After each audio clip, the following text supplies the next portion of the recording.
Ok, mi gente de Fundiendo con la Biblia, hoy tenemos un invitado súper especial.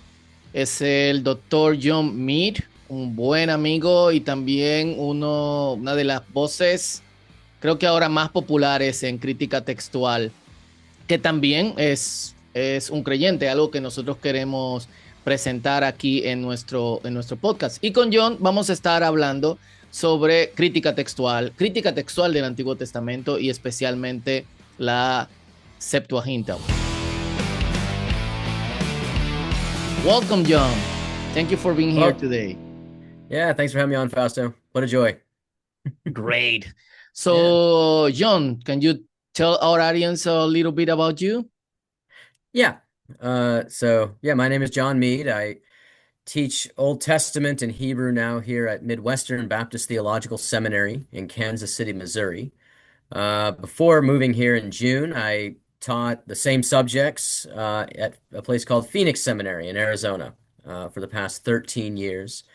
And along the way, my kind of specialization in research has really focused on two areas. One, the text history of the Old Testament, which is what we'll get into here eventually. And then also another area related, very much related, is the canon formation of the Bible. And so I've had just a lot of joy, a lot of delight researching these topics, and I'm really glad to come on with you, Fausto, to talk about textual criticism of the Old Testament. Yes. And how did you get into biblical studies and textual Yeah, criticism? yeah. So I went to a small Bible college in Columbia, South Carolina. It was a place called Columbia International University. It's still standing today, still doing strong biblical studies. And it was one of the few places that had a biblical languages undergraduate major. Okay. So in my college days, I'm taking courses in Greek and Hebrew. They even had a course in Aramaic, biblical Aramaic. And I mean, I don't know, Fausto, I don't know about you, but like once you start doing that, taking classes in that, sort of going deeper, right, into these areas. I I don't know. I was just like bit by a bug.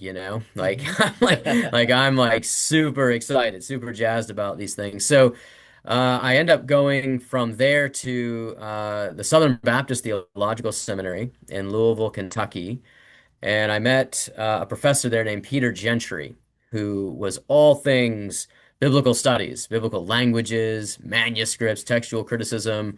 And he showed me that you didn't have to choose between the Old Testament and the New Testament, right? Because a lot of the academy gets divided out Mhm. between old and new. He said, John, we're Christians. We study the whole Bible. And and I thought, well, that's true, right? And so why choose between Hebrew and Greek, right? We'll study both languages, and he's the one that drew me into sort of specialized study of the Septuagint or the Greek translation of the Hebrew Bible. And so kind of just by studying with him, just kind of going sort of deeper and wider, I suppose in these areas. That's how I got into it. I mean, I love the languages, and I love the manuscripts and seeing how everything relates. It's just, yeah, I could talk about this all day. So, but that's my specialization, and that's kind of where I'm hailing from.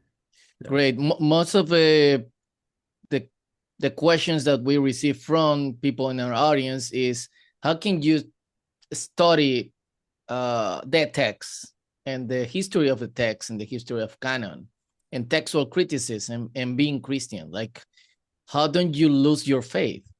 Like, yeah, how would you yeah, answer that? yeah. So my approach to this topic, to this area, has been one that I think I've adopted from kind of I don't know, I might call it a heartbeat or an impulse from early Christianity. I think you can first see it in Saint Augustine's writings, but we kind of paraphrase it with these words: faith-seeking understandings. So fides quaerens intellectum, right, in Latin, Mm-hmm. right? You have this faith-seeking understanding. And I think the idea is, as a Christian scholar, right, one whose work is in knowledge work and these sorts of things. I think um, faith is the prerequisite, right? Like we have to you have to Yeah. believe, right? This is not an enlightenment project. This is not a I think therefore I am, right? It's Hmm. not characterized that way. But we are believers. We're putting our faith and trust in Christ. But this was never at the expense of or at the exclusion of knowledge and That's right. or understanding. And so I've kind of always just had that stance, faith seeking understanding. And with that, I've never been afraid of the evidence. Okay.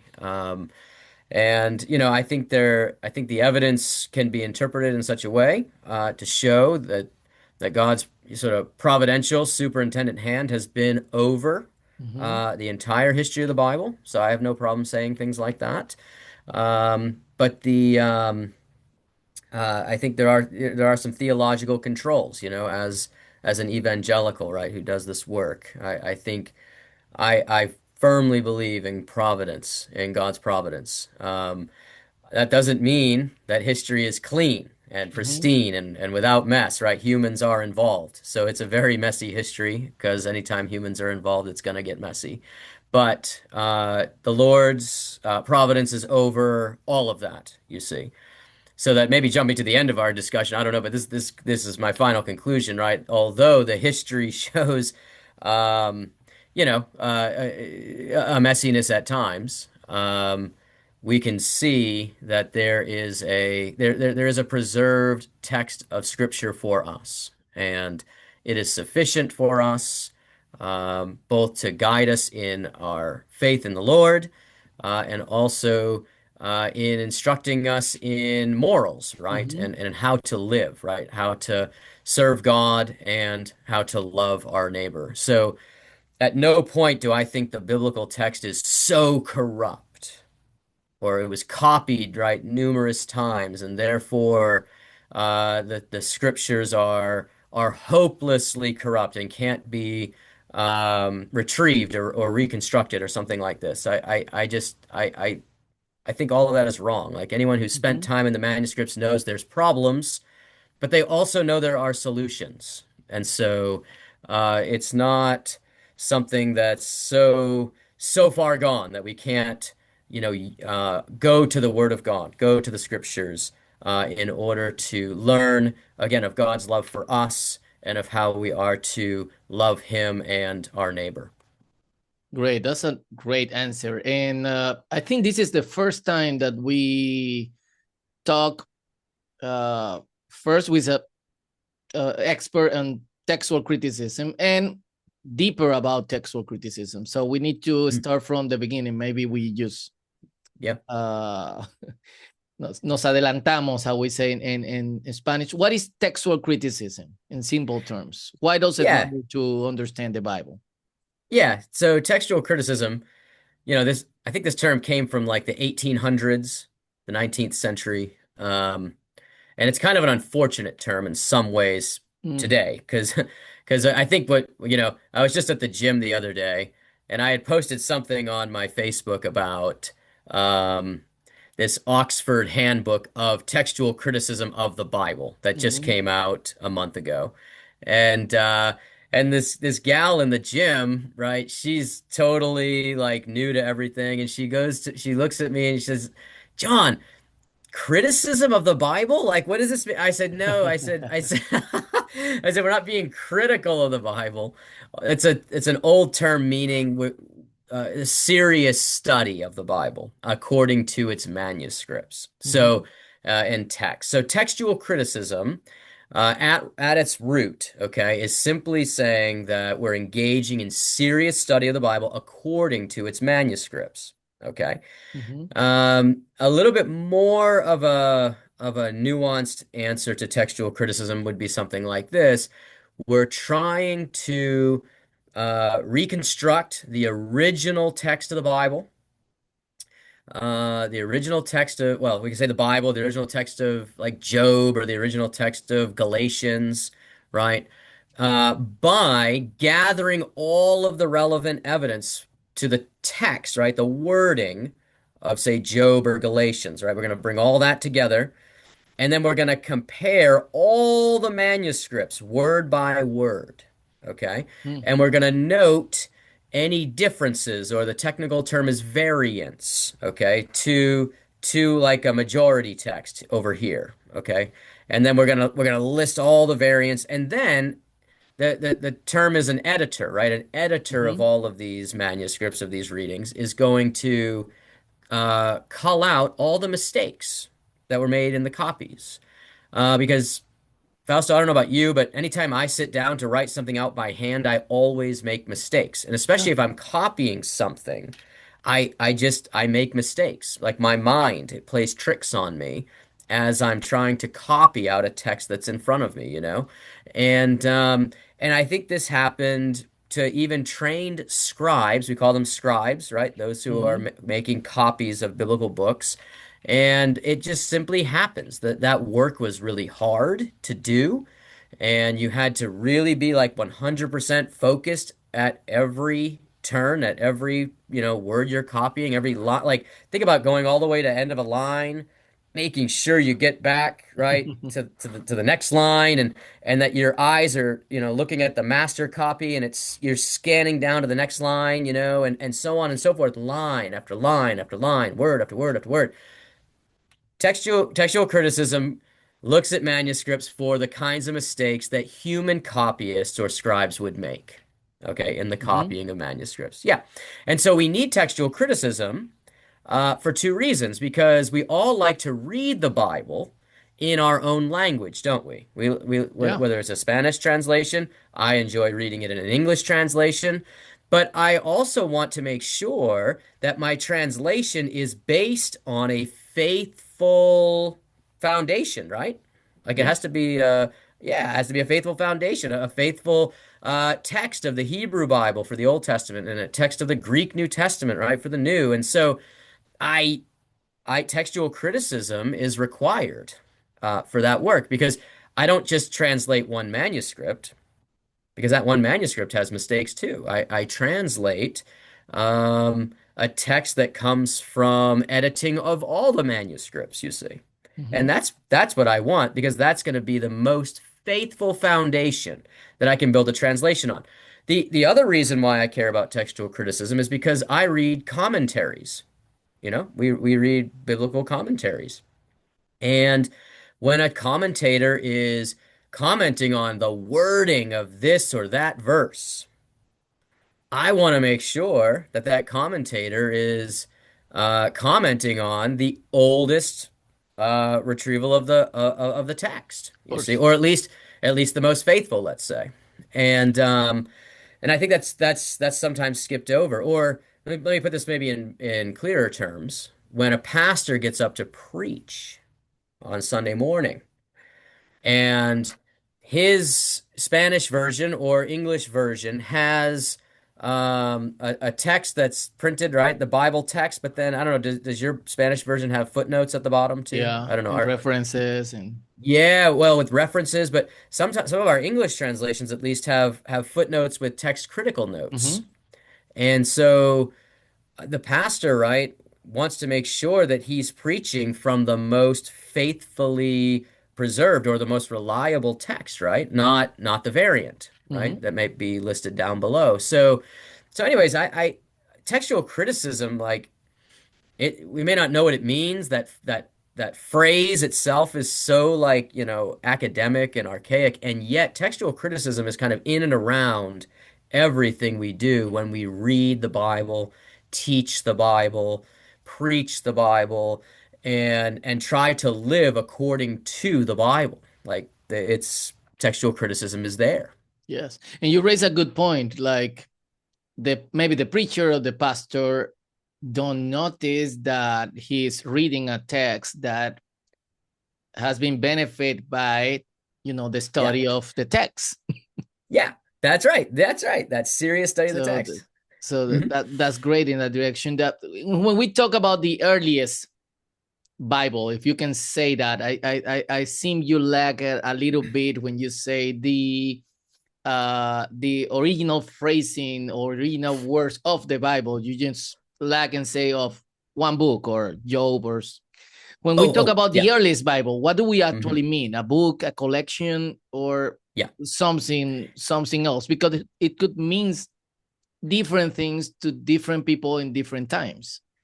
Very true. So, oof, I don't know if I know the whole history. I'm going to give some snippets here, but just the history of that word Bible, right? So that at least comes into English. Is it in Spanish that way too? Is Bible a Spanish word too? I can't remember Biblia, how we well, say so Biblia. Biblia, right, which is then of course much closer to the original, Mm-hmm. right? Because this is a neuter plural noun in Greek, Yeah. ta biblia, right, meaning the books. Okay.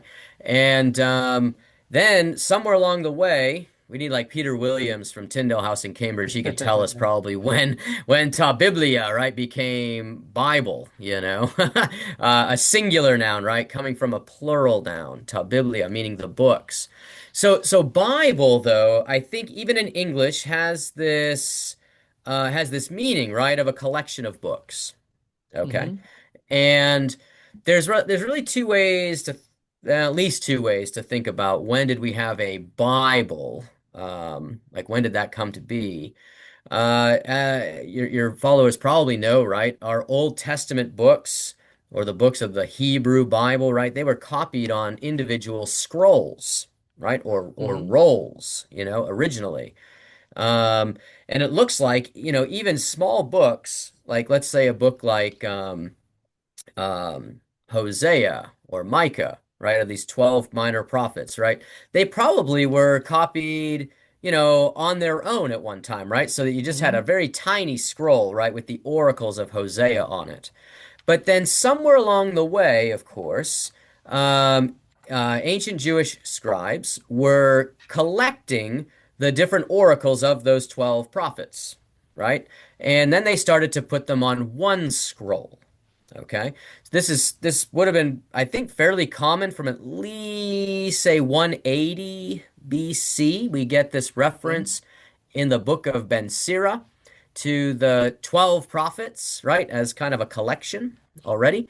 And then eventually the title of that book becomes the Dodecapropheton, right? The Mm-hmm. 12 prophets, and referring to one book, even though these were oracles collected from different prophets in different regions at different times. Someone brought them together, okay, and put them on one scroll. But that's kind of an exception. Most of our longer biblical books were on one scroll, like Joshua would be on one scroll, right? Judges and maybe Ruth together on one scroll, you see. So they were stored in the temple as Mm. individual scrolls. When the temple was destroyed, around 586, 587 BC. Then they went eventually to synagogues, right? And they were still stored together as individual scrolls, right? And not just these biblical books, of course. There were other books Mm-hmm. being stored along with them. But eventually, though, right, as book technology develops, and you get something like our like a codex, right? Like a Mm-hmm. a notebook, an early book form. This is maybe invented in the first century AD, right? Pretty early in that Okay. sense. And then of course you could start to put numerous books together, right? Starting in the second century and the third centuries AD, right? We start to see, like for the New Testament, right, four gospels, right, being put together, right, in the same codex. Okay. Mm-hmm.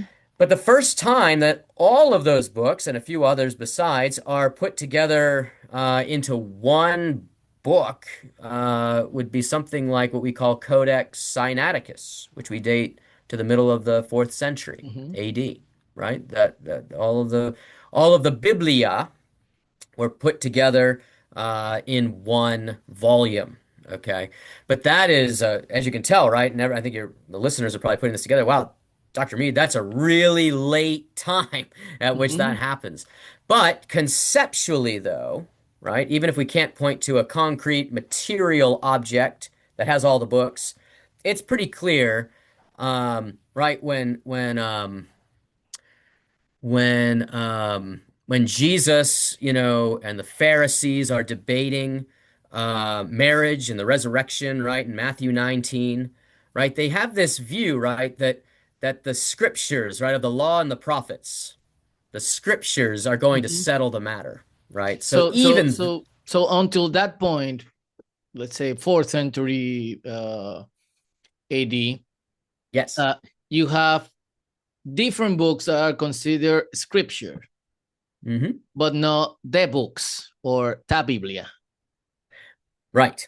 Right. Yes. Okay. Well, yeah, I think there are references to ta Biblia already. But that term is used less frequently, right, than the term graphi or Mhm. scriptures. Yes. And so I think, yeah. But either way, the point would be is the early Christians and Jews as well would be talking about these writings, these sacred, authoritative writings, right? As a plural, right? A Mhm. collection. And then eventually, right, they would be called tab biblia, and then eventually it's just simply called the Bible, right? As everything is sort of brought together, at least in English, right? That's how that works. So I think it's like the question you asked, I would almost want to say yes, because even when they're in scroll jars collected together, right? At places like the temple, or in the Jewish caves at Qumran, on the northwest corner of the Dead Sea, right, in Israel. Like you can um you can conceptualize the scriptures, the books, the Mhm. writings, okay, even in that way. Um but it would not be for centuries later where all those individual scriptures would become part of like one volume. You know what I mean? And so, Okay. but conceptually though, I think they held that together, right? There was a lot of talk about this, like so even Josephus, the Jewish historian, he's the first on record to talk about how the Jews have only had 22 books, right? And there's no like actual volume he can point to.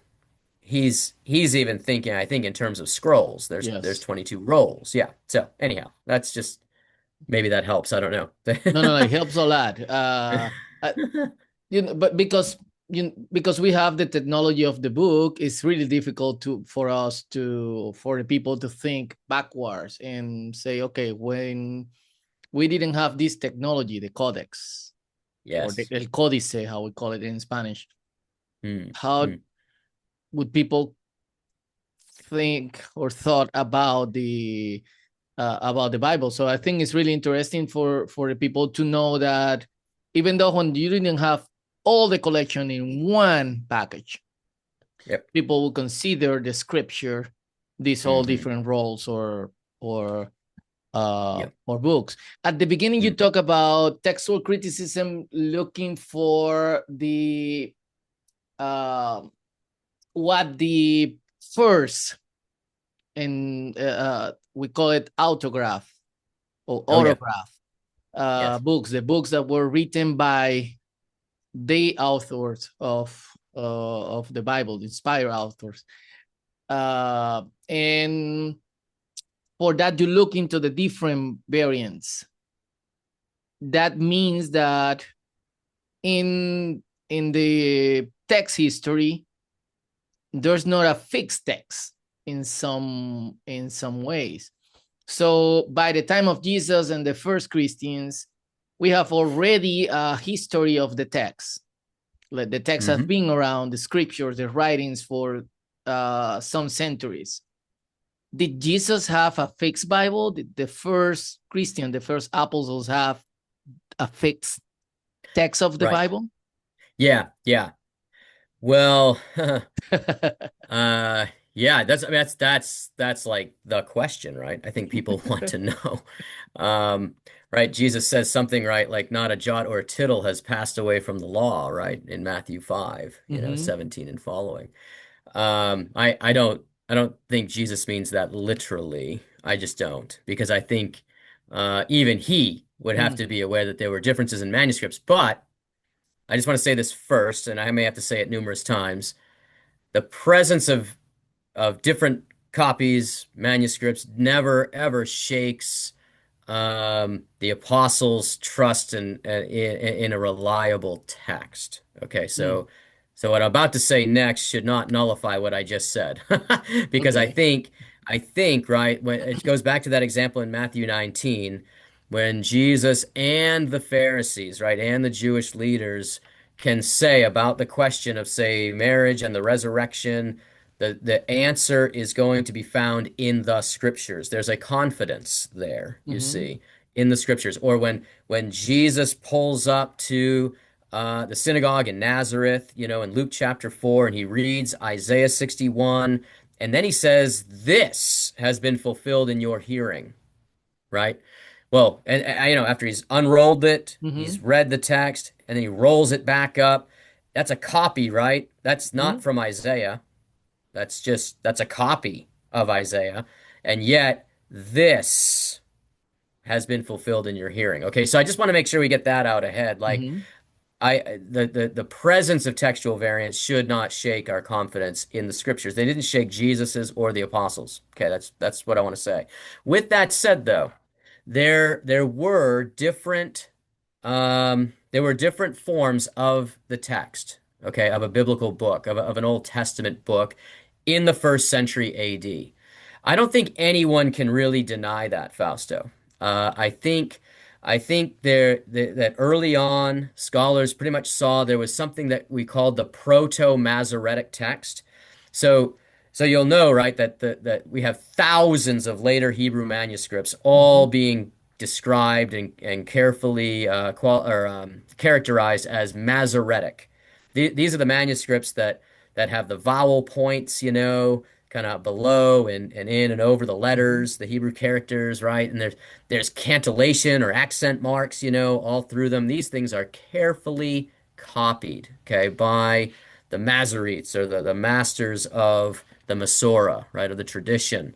And we now know from many of the Dead Sea Scrolls that were discovered in 1947 and following that Masoretic text tradition has what do I want to say, anticipation. It has A precursors. preceding, Yeah, yeah, tradition. a robust preceding. And that's what scholars refer to as the Proto-Masoretic text. Okay? That text was copied from the earliest part of our evidence in the Dead Sea Scrolls up through the Middle Ages. There's not a lot of manuscripts in the Middle Ages, the early Middle Ages. This is a very interesting phenomenon. Mm. In the copy of the Hebrew Bible, some scholars talk about the silent period from, like, let's say around 4 or 500 to when we discover the Cairo Geniza manuscripts up to about the ninth century AD. Okay, there's several centuries here where there's just not a lot of copies of the Hebrew Bible floating around. I'm not going to say that they're not out there. We just haven't found them yet. Yeah. Okay, I think that's a real possibility. But anyhow, um, through that period of time, almost over 1,000 years, we can document from the earliest Proto-Masoretic manuscripts to the Masoretic tradition itself that steady, consistent copying was happening. I'm talking like by the letter, Fausto. Like Mm. these are real examples of exact repetitious type copying. Okay, Wow. very little to any scribal intervention. Even the silly mistakes that I was talking about at the very beginning, they really don't occur here. Okay, these are very, very carefully copied manuscripts. But that's not the only kind of copying that was happening. It's very clear to me and to other scholars that there were other traditions of the Hebrew Scriptures. One that we might call the Septuagint, like it was based on maybe a different Hebrew manuscript at Hmm. times. Now, I want to be careful here because I think some of these Septuagint Hebrew copies, they did exist, but we now know them as part of some of the Dead Sea Scrolls as well. You see what I mean? So, how much of that was a distinct tradition, textual tradition of the Hebrew Bible, I think needs to be re-examined. Okay, but that would sort of push back on some Interesting. scholarship. Yeah, yeah, yeah. So I think, but I think we need to be more curious about that, let's just say. So I'm not going to kind of just parrot that. But then there was, here's one that's less debated. What do we do with the Samaritan Pentateuch, right? You've got this group of Samaritan scribes that no doubt received a Masoretic-like text, so very similar to the Masoretic text, but it had already gone through some kind of early adjusting, let's say, to Samaritan theology, and then it definitely goes to like a full-blown kind of Samaritan theology. So like the Samaritan Pentateuch of Exodus 20 ends with the final commandment is on the setting up of the altar. Hmm. Not on Mount Ebal, right, but on Mount Gerizim, Yeah. right? And it's right there in Exodus 20, and you're like, whoa, where'd that come from? Like I can't find that in any other Hebrew manuscript, but here it is in a Samaritan Pentateuch manuscript. And I think what we have to, what we acknowledge going on here is that there were Samaritan scribes, right, that were doctoring up that text, so to speak. Okay, and that's okay. Like in the New Testament, in John 4, right, Jesus meets the Samaritan woman by the well, and of course they immediately get on to the topic of religion, and the woman asks, or basically tells Jesus, right, like I know that you Jews believe that we should worship in Jerusalem, right? And there Jesus would say, well, yeah, we have all of the Psalms in Zion, right? Like we're simply going to worship in the city of David, right? And the woman at the well is saying things like, well, but we believe we worship here on this mountain, Mount Gerizim, and I think she would point to the copies of what we now call the Samaritan Pentateuch Hmm. to say this is why we do this. You see what I mean? And so so no doubt there are different texts, okay, at this time. What I want to ask though is through all of this, is there no way back to an earlier, more reliable form of the text, right? Hmm. Let me ask, I guess, another. Well, you know what? I think that's maybe as far as we should go on that topic. But I think it's just that there were different copies, different texts. Okay, so not a fixed text. But what I want to say is that modern textual criticism can and does isolate what is secondary scribal work from what must come from the author. Okay. Hmm. One last point on this though, because no doubt this is your next question, Fausto. It's like, what do I do with a book like Proverbs or a book like the Psalms? Okay, where this doesn't really come from one author, one human author, right? Someone wrote the Psalms, someone crafted the original Proverbs or wisdom sayings, but someone also has to put them together, right? Yeah. And sometimes those got put together differently, right? We have something Hmm. called the Great Psalm Scroll, for example, which I think and others think, like Drew Longacre thinks, right? It comes from the Masoretic Psalter, but someone felt that they could rearrange some psalms, add a few new ones, okay? Even though they were working with an already existing Proto-Masoretic Psalter, right? The Qumran community developed a new hymnal, okay, Hmm. for itself, okay? But the or the Proverbs, you can totally see, right, how some of those collections within that book might wind up in different places, right, depending on who's editing them.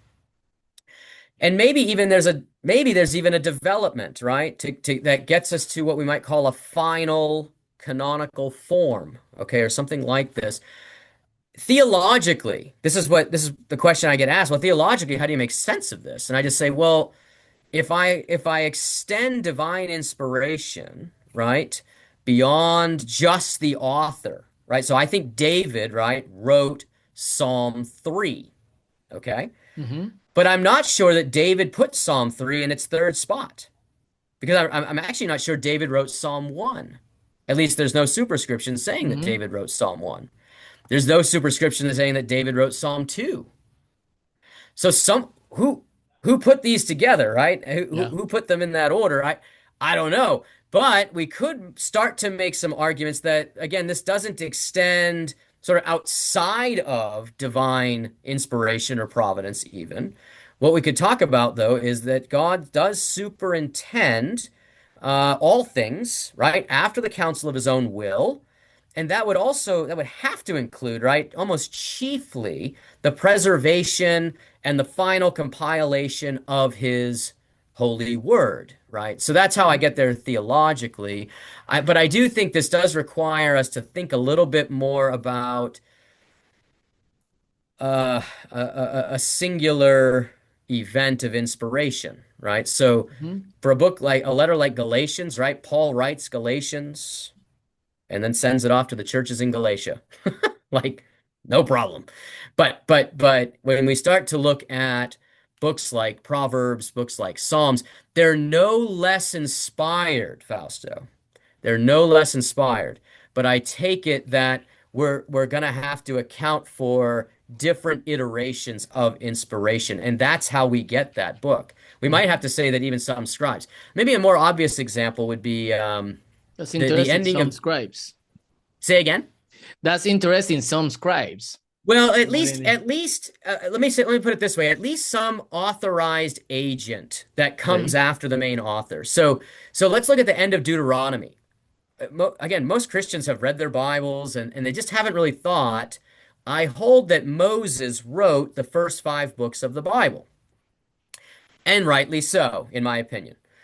But did Moses write the part about his own death at the very end of Deuteronomy 34?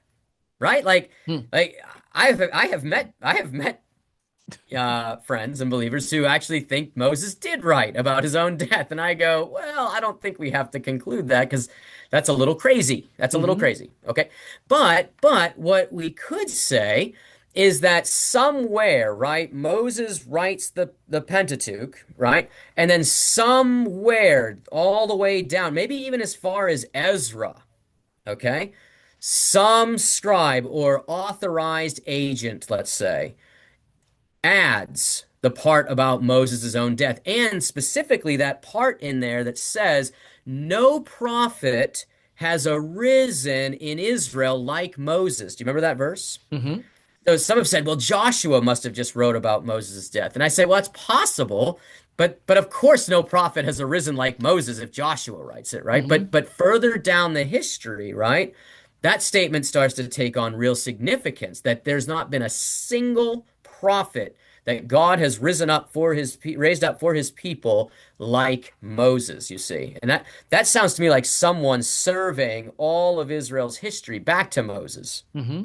and saying, we've had some pretty great men of God, but none like him, you Yeah. see. Does that make sense? I Yeah. don't yeah, so to me that's how I think that's how we kind of have to explain how the final forms of these books come about. There are different inspiration events so that Paul's statement to Timothy, right, that all scripture is inspired by God, is true, but Paul's not saying that there was like particular singular authorial in events. Hmm. I think that verse could be taken to account for every instance of inspiration, you see. So Yeah. Yeah. so And you're maybe asking this the is hard not. questions, Fausto. That's good. Yeah. That's good. Yeah. Yeah. Maybe this is not the proper time to talk about that, but our audience need to know that the way we're thinking authors and authorial event is not Yes. the same as the people in ancient times.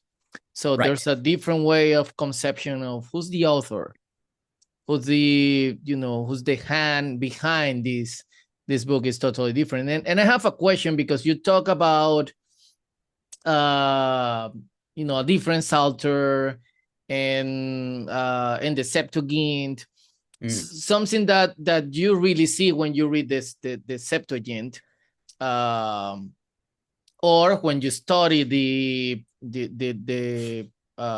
about the formation of the text and canon and so on, is the reordering of book. For example, we have Jeremiah in the Septuagint and Jeremiah in the Masoretic text. The order is totally different. Totally. The Jeremiah in the Septuagint is shorter by a Yes. seventh or a eighth. I'm not Yeah, sure it's about about that. I think they say it's about an eighth shorter in the Greek. Yep. Uh, is the order canonical? And I some people ask me about that in a conference, because now the UVS 6, the New Testament, has a different order than Yes, it we does. have until now. That actually the Tyndale's New Greek New Testament adopted before the UBS and then NA 2029. Is the order canonical? Yeah. So okay, but yeah, okay. There's two different questions there, and let me maybe field the first one. So so the book of Jeremiah evidences like different orderings of sections internally. Mm-hmm. So the judgment against the nations in Jeremiah, I might get this backwards, but it appears, I think, at the end of the book in the Hebrew. In In the the Hebrew is Hebrew, at the end, yes. yeah. But in the Greek, it's moved up, right? And so there's some Mm-hmm. switching that goes on. Yes, that's right. So, yeah, took me a second to remember that. So, is there a canonical book ordering, like an order, can I attach the word canon to two different arrangements of the same book? I would argue no. I don't think any ancient tied canon to a textual form. Okay. That is, the book Jeremiah is canonical. I'm not sure they thought about in terms the book Jeremiah according to the Hebrew source of the Greek translation. That's the canonical one or something like this. They don't Okay. actually parse it that finely. The second question though about order, this is fascinating, and there's a lot of, I don't know why, but there's a lot of debates about canonical ordering, and by this now we mean book orders, Mm-hmm. like how the books are ordered. Yeah, that's man, I'm not going to say order doesn't matter. Okay, I have some good friends that study this topic at great depth, and they conclude that order just doesn't matter. Okay, and I understand. But there are, at least amongst early Christians, there are at least two places where an early Christian is concerned about the ordering of books. So Melito of Sardis, in around 170 AD, he gives the first canon list of the Old Testament books. I think But he he's the first person to call the Old Testament too, Yes, and if he's the I'm not first one to wrong. call it the Old Testament. Okay. Absolutely. That's exactly right. And so he gets a question from his brother, probably another bishop named Onesimus. Okay. And Onesimus wants to know two things. He wants to know the names of the books and their order. He specifically says that, and their Hmm. order. And Melito comes back to him, right, with his listing of the books according to their names in their order. Okay, so order is not irrelevant. Okay, even in Hmm. the very first canon list, order, taxis is the Greek term, kind of comes to the fore. The second place that I've observed this is in the Bishop Athanasius of Alexandria, okay, who's very famous for giving us the first listing of the books of the New Testament. But he also has a listing of Old Testament books in the same context. But Athanasius also says he's giving us the names of the 22 books as he's heard, right? That echo the number of letters in the Hebrew alphabet, right? So Hmm. Athanasius is tied to this Hebrew canon idea. And as well, he says, and according to their order or in their order, taxis. Again, you see. Hmm. And so I guess what I want to say is like, though, if you are in this kind of question, answering this question long enough, Fausto, you're going to realize that no manuscript ever has the books in the same order. Mm-hmm. No, no canon list really has them in the same order. And yet there's still a little bit of evidence that says that the ancients cared about the order of the books. Okay, so, oh, there's actually one other place. Jerome in Latin uses the term ordo when he's talking about the order of books Oh. in the Old Testament canon. So that at least three authors from early Christianity do bring up the topic of order. All that to say, I don't think we can argue for a definitive canonical order. And I want to make this point clear because there's a big push towards this. Some scholars will ask the question, but what book order did Jesus have? Hmm. And does Jesus rubber stamp or put a stamp on an order of books? Okay. And I don't think he does. Okay. But there are some out there, folks like Jim Hamilton and others trying to argue that when Jesus talks about the law, the prophets, and the Psalms in Luke 24:44, that he is endorsing a certain ordering of the books there. Or Hmm. when in Luke 11, Jesus talks about how his opponents are guilty of the blood, right, from Abel to Zechariah, right, and this is not Zechariah, John the Baptist, dad or father, right, but this is the Zechariah who is in Second Chronicles, Hmm. who dies right between the altar and the tabernacle or the temple, the altar, yeah, between the altar and the temple, and son of Jehoiada. That's his name. Zechariah, son of Jehoiada. So a lesser known Zechariah. And so Jesus, in that statement, is saying something about the canon beginning with Genesis, which of course no one debates, and then ending with the book of Second Chronicles. Okay. And there's only one other tradition that puts Second Chronicles at the end. It's in the Babylonian Talmud, Hmm. in a document known as a Baraita. Uh, Scholarship dates it to about 200 AD, and they say, but Jesus is he's the anticipator. He's the he's the one that is the first to hint that that is the original order. The Talmud that comes later simply gives the authoritative ordering of the books. Well, it all makes sense until you get to those Masoretic manuscripts that I was talking about earlier, and all of those Masoretic manuscripts have chronicles not at the end, but chronicles at the very beginning of what's called the writings, the third section. And so within the Jewish conception of the canonical book order, you have many different orders. Okay. So I don't think we should sort of say one order is canonical, like authoritative, and Hmm. all the others are not. Okay. I think that's going way too far. This is like hardly any, if any, evidence to make a statement like that. So I would like us to be really cautious. The other thing I want to say too is I assume we're all Christians here, right? Like we've Hmm. had a tradition of an Old Testament, not a Tanakh. Okay, an Old Testament that goes back at least as far as Melito, right? Who was the first to use that expression. And um, I want to be careful before we sort of shed that idea and that ordering of books even after 2,000 years. Okay, so I Hmm. think we should just be a little bit more cautious in Cautious in in that doing that. direction.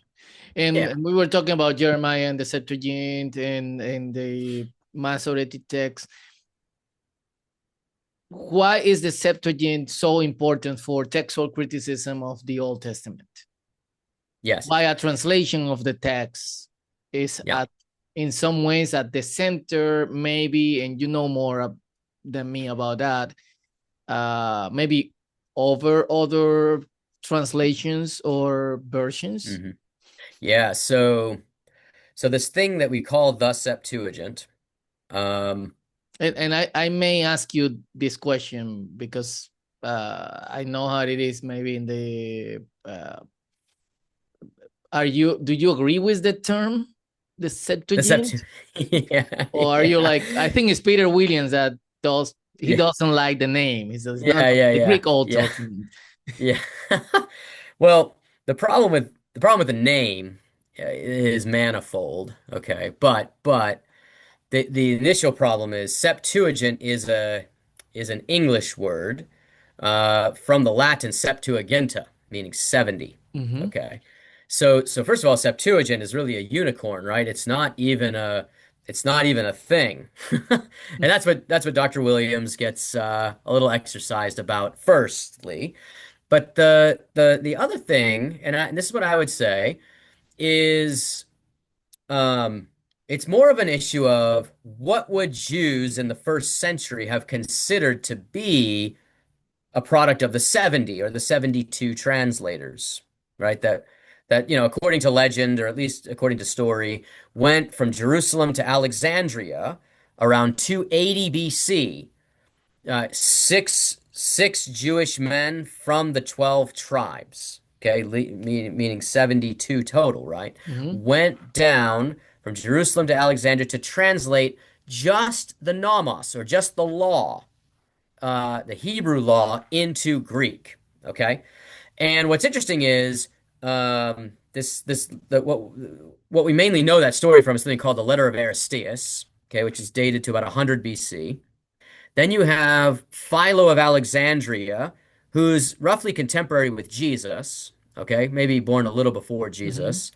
And then you have the Jewish historian Josephus, okay, and then the very earliest rabbinic tradition that comments on this thing called the Septuagint, or the 70. All the Jewish documents that are relevant have the translators only rendering the first 5 books. So you could never talk, in the first century, you could never talk about the Septuagint of Isaiah. You couldn't talk about the Septuagint of Job. You could talk loosely, perhaps, about the 70s translation of Genesis. Okay, and then they would know what you're talking about. Mm-hmm. Okay. So I'm okay with the term, but I usually qualify it and just say popularly, we refer to the earliest Greek translations as the Septuagint. Okay.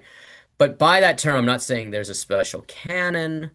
I don't think there's a lot of authority, or hardly any authority, or no authority that we could Oh. attach to it. Yep. Again, it's a translation. So the authority comes from the source text.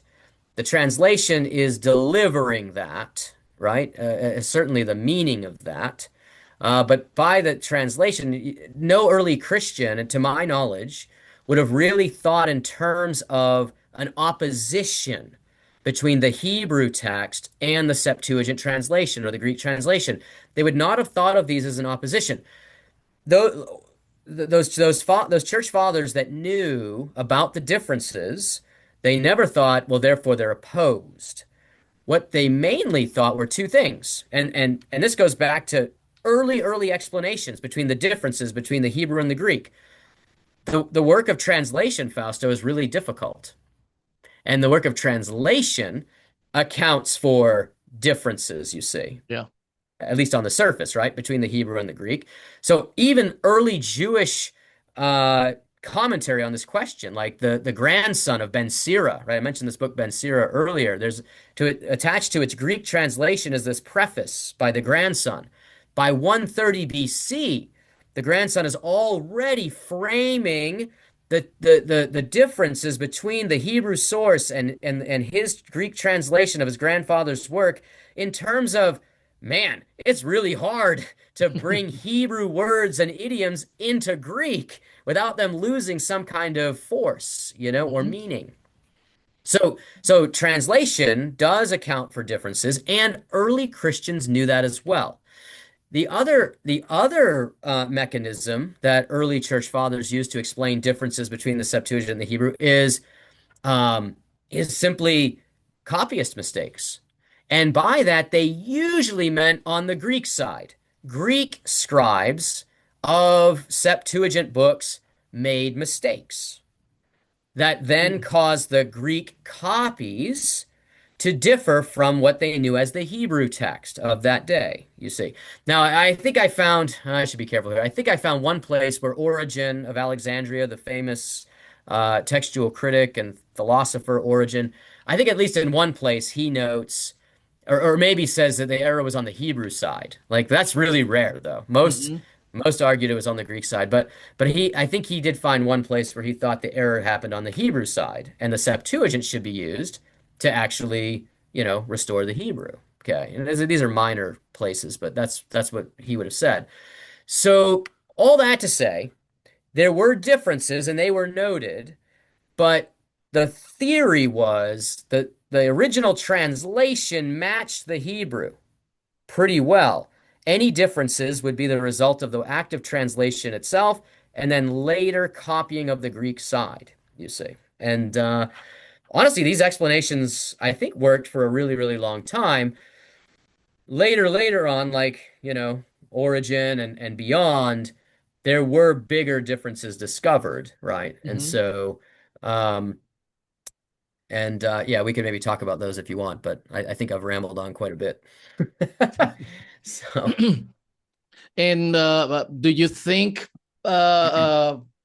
there are readings preserved in the Septuagint or in the Greek Old Testament that may be earlier than the Masoretic text? Because that's a ongoing conversation in yeah, critical studies right now. What yeah, is for your sure. take on that? Yeah, yeah. Oh, yes, I do. And okay, and here's, yes, I should circle back. This is the original question.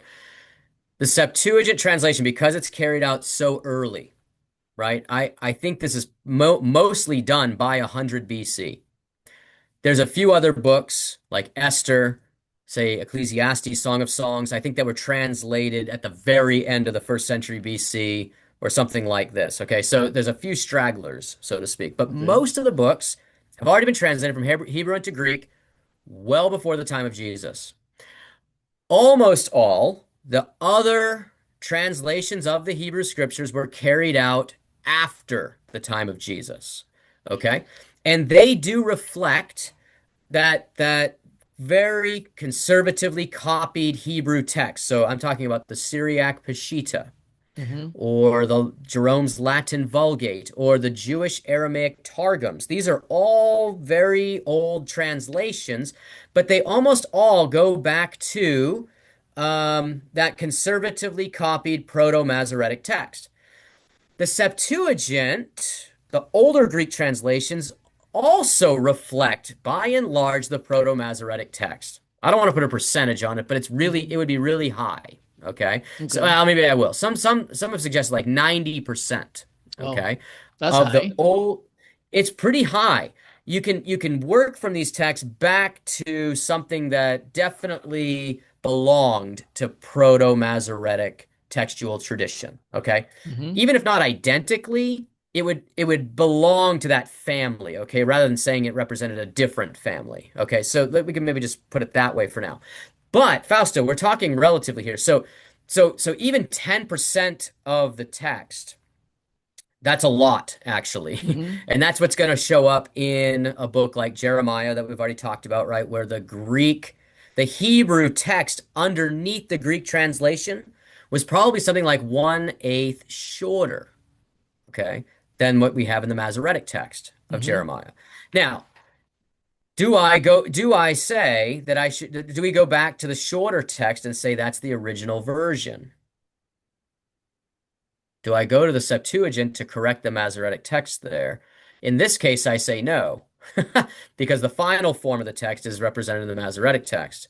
But what about other differences? Like in Isaiah 53, there's some really, really big textual problems in Isaiah 53. In verse 11, um, where the Masoretic text simply has the servant will see, comma, and be satisfied, okay, by his knowledge. This is in 53:11. And scholars knew about the Septuagint having the word phos, or light, Hmm. in that text for a long time, meaning that the servant would see light. But before the Dead Sea Scrolls, Septuagint scholars knew about this difference between the Septuagint and the Masoretic text, and the way they explained it was, well, maybe that word light is an intrusion from some heretical Christian scribe, Mm.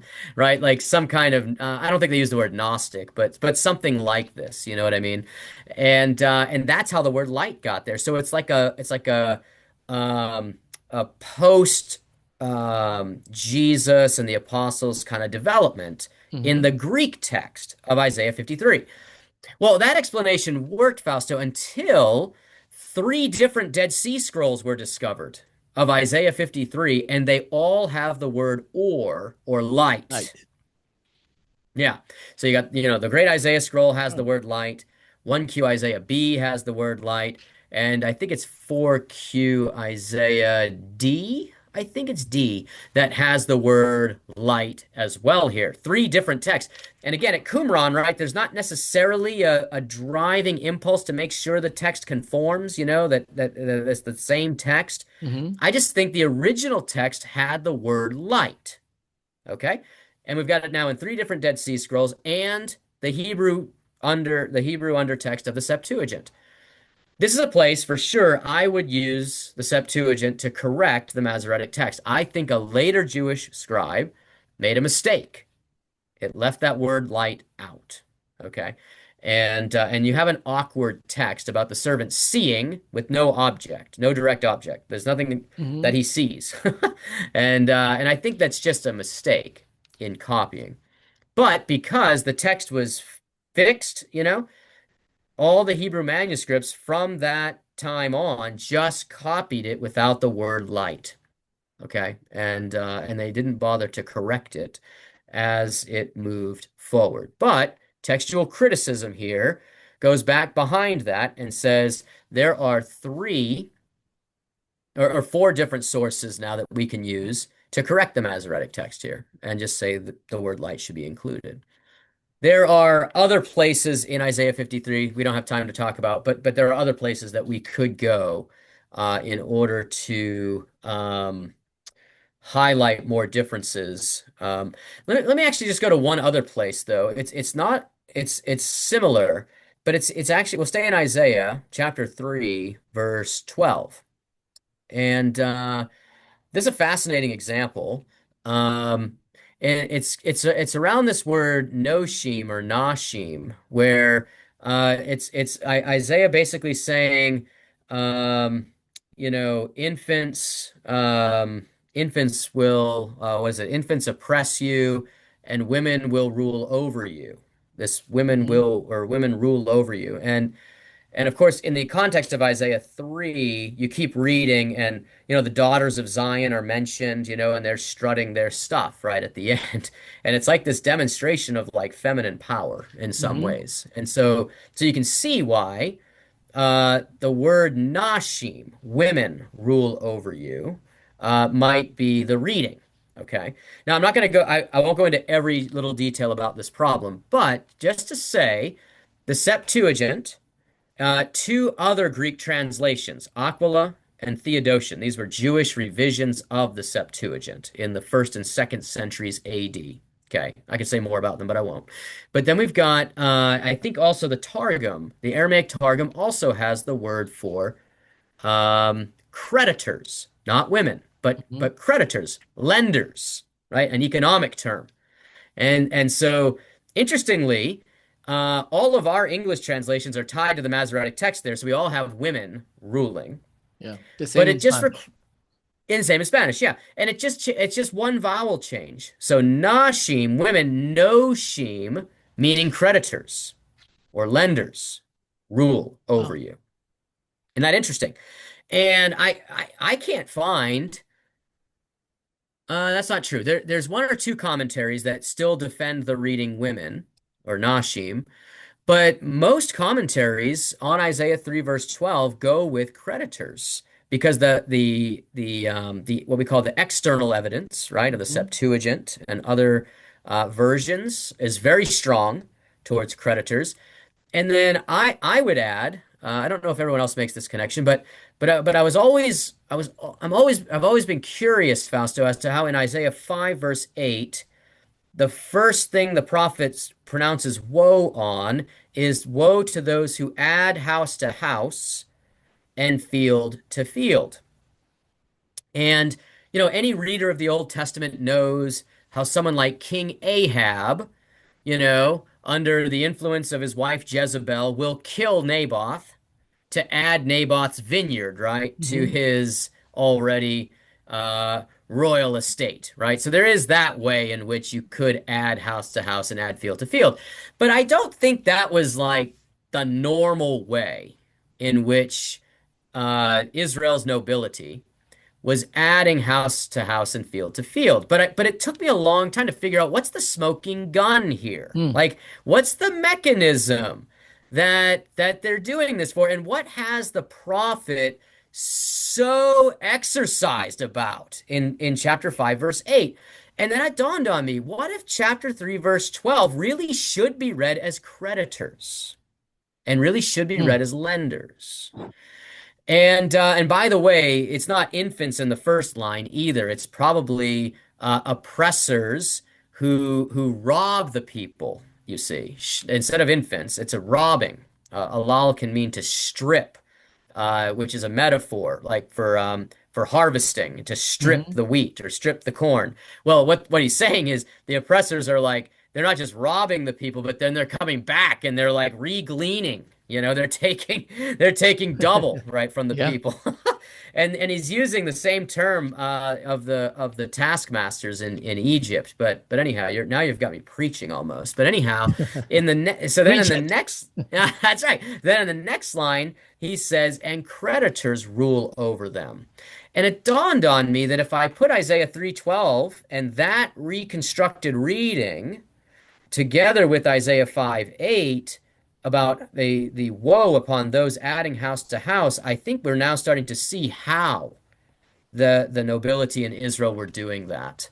They were doing it by making lend or they were doing it through crediting. They were making Hmm. their own people in debt to them, and by putting them in debt, they were then able to take their land and so on and so forth. And of course, the reason why the prophet's upset about that is because of the laws in the Torah, right? About how land is supposed to stay tied to family and kin and all of that. But that was all becoming scrambled as in Isaiah's day, as land was being shuffled and moved, right, based on debt and servitude and these kinds of practices. But it took me a long time to see that, and I thought, oh, so this is a win for textual criticism in some ways, because textual criticism required me and others, right, to read Isaiah 3:12 very, very carefully and Yeah. seriously and look at all the witnesses and really just come to a conclusion to say creditors has to be the original text here. Women is explained because of the daughters of Zion mentioned a few verses later. You see, in other words, there's a secondary change from Hmm. creditors to women because of the immediate context. And then the whole idea about infants is not represented in any of the ancient versions or ancient translations, not the No. Septuagint, not the Vulgate, not the Targum. They all have something like stripping or stealing or robbing in the first line, not infants. That interpretation comes from Isaiah 3, verse 4, which uses a similar term for a youth or a young man, a lad. And so most have just assumed that the word in 3:12 is the same as back in 3:4, you see. But that doesn't work either. All Hmm. the ancient versions read robbing or stripping there in the first line. Oh, Only some interesting. of them read women in the second line. Most of them read creditors. And I think we can see how the original creditors becomes women based on the immediate context. It's very difficult for me to see how the original, if the wording were women originally, why someone would change that to creditors, because creditors don't really appear in the Hmm. immediate context. You have to infer it in chapter 5. But anyhow, so that's how a textual critic works. We're trying to figure out what would a scribe most likely do, right? And again, scribes tend to make text simpler, easier to read, based on contextual clues around them. They rarely, if ever, go out of their way to make a text harder to read. Okay, so that's how we kind of piece that Well, together. it's a fascinating approach to the text. Two more questions, John, as our time is coming to an end. I want to be respectful of your time. Yes, sir. For modern believers who may worry about textual variants or fluid canon or reordering, how would Mm. you reassure? How would you reassure them about the reliability and authority Mm. of the Bible? That's Yeah. the first one. So, yeah, it's good. Let's take that. Yeah, textual criticism. Let's take that one first. So, textual criticism, right, almost by definition, deals with the differences between our copies, our manuscripts. And what that tends to do in this conversation is it tends to um, it highlights the differences, but then it almost overblows the issue. Okay, that is to say, there is a remarkable agreement between all of our witnesses, all of our copies. Okay, and textual criticism, because it is always shining a spotlight on places where the text differs, someone can walk away from this conversation going, "Man, the Bible must just have differences everywhere." Like in every verse or every half verse, you know? And let me just say to the listeners here, that is not true. Um, I'm a nerd and I'm looking for the differences, okay? But the fact of the matter is that there is remarkable agreement across all of our manuscripts and ancient translations. So I would not, I don't walk away from this going, man, there's no sure word because there's just too many differences, too many variants. And that's not true. There are some, and some of them are very serious, and there's a couple of isolated, extensive problems, right? We talked about the Jeremiah one here a little bit, right? There are some, but for the vast majority of the Bible, we're talking about agreements across witnesses. Canon fluidity, I don't know. That's not how I see it. I tend to think, yeah, I tend to think that our canon came together quite early. Okay, and I do think there's certainly a core canon by the time of Jesus. Okay, but I do think there were books like, let's say, Esther. Okay, that are at the fuzzy edges. I think the book is in. Okay, considered in. It's translated into Greek very early on, right? Like it's definitely by the Jews, most Jews, I think, considered as scripture and these sorts of things. But that book, there's just a lot. There are some questions we have about it. Okay, so I put it at the fuzzy edges, right? Is it canon or is it, useful scripture, right? These kinds of things. I think it was at a boundary. But again, a core canon of law and prophets no doubt exists. Okay. It's not like the Bible was up for grabs. Certainly by the time of Jesus and the apostles. No way. There's again in Matthew 19, Jesus and his opponents, they're not debating over which books are in the canon. They have a set script, they have set scriptures, and they are looking to those set scriptures to answer the question that they have about marriage and resurrection. So, anyhow, I think that's important to keep noting. Yeah. Do we need more Christians in doing textual criticism? Yes, and let me go one step further. We need more Christians doing Old Testament textual criticism, Fausto. You'll notice that's mainly what we talked about here. There are a number of good friends of mine doing New Testament textual criticism, and I'm really happy for them, and I'm really happy for that field. But there are so many areas in Old Testament textual studies that have to be studied and explored, and dissertations, right, for PhDs, right, need to be written on these topics. And so I would encourage anyone who's sort of academically inclined, who likes these things, to pursue the area of Old Testament textual criticism, because we need more Christians working in that area. That's great. Señoras y señores, John Meade con nosotros hoy. John, thank you for your time. I think this is amazing. It's awesome that our audience have this episode. Is going to be a great contribution, and there's a lot that we left for this episode. So I hope to have you again here in the future with our people from Fundiendo con la Biblia. God bless you.